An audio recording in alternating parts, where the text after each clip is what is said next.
ഇന്ന് നമുക്ക് മഴക്കാലത്ത് ചായയുടെ കൂടെ കഴിക്കാൻ പറ്റുന്ന കടല വെച്ച് റെഡിയാക്കാൻ പറ്റിയിട്ടുള്ള ഒരു സൂപ്പർ ഡിഷ് റെഡിയാക്കാം.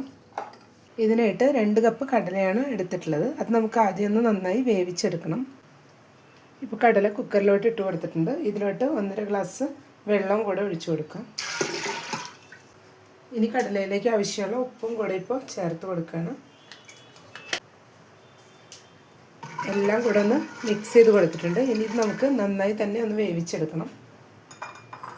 ഒരു 3 വിസിൽ ഹൈ ഫ്ലെയിമിൽ 2 വിസിൽ ലോ ഫ്ലെയിമിലും വെച്ചിട്ട് നന്നായി തന്നെ ഒന്ന് വേവിച്ചെടുക്കും. ഇപ്പോൾ ഒരു പാൻ വെച്ചിട്ട് 2 ടേബിൾ സ്പൂൺ വെളിച്ചെണ്ണ ഒഴിച്ചു കൊടുത്തിട്ടുണ്ട്.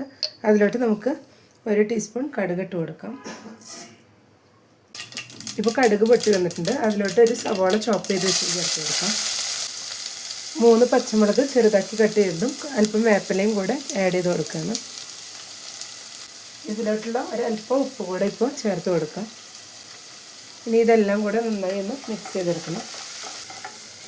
ഇപ്പോൾ സവാള എല്ലാം വഴഞ്ഞു വന്നിട്ടുണ്ട്.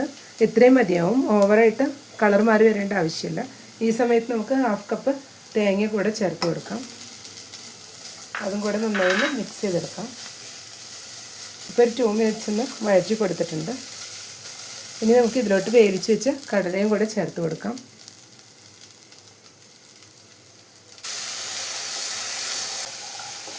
കടല ഇട്ട് കൊടുക്കുമ്പോൾ അതിലുള്ള വെള്ളവും കൂടെ ചേർത്ത് കൊടുക്കേണ്ട ആവശ്യമില്ല. ഇത് ഡ്രൈ ആയിട്ടാണ് നമ്മൾ ഉണ്ടാക്കിയെടുക്കുന്നത്. നമുക്ക് ഫ്ലെയിം ഓഫ് ചെയ്ത ശേഷം 1 ടീസ്പൂൺ വെളിച്ചെണ്ണ കൂടെ ഒഴിച്ചു കൊടുക്കാം. എല്ലാം കൂടെ ഒന്ന് മിക്സ് ചെയ്തെടുക്കാം. അപ്പോൾ കടലയും തേങ്ങയും എല്ലാം കൂടെ നല്ല സെറ്റായി വന്നിട്ടുണ്ട്. അപ്പോൾ എല്ലാവരും ഒരു തവണ ഇതൊന്ന് ട്രൈ ചെയ്ത് നോക്കുക. ഇഷ്ടപ്പെട്ടെങ്കിൽ സപ്പോർട്ട് ചെയ്യാൻ മറക്കരുത്. Thank you.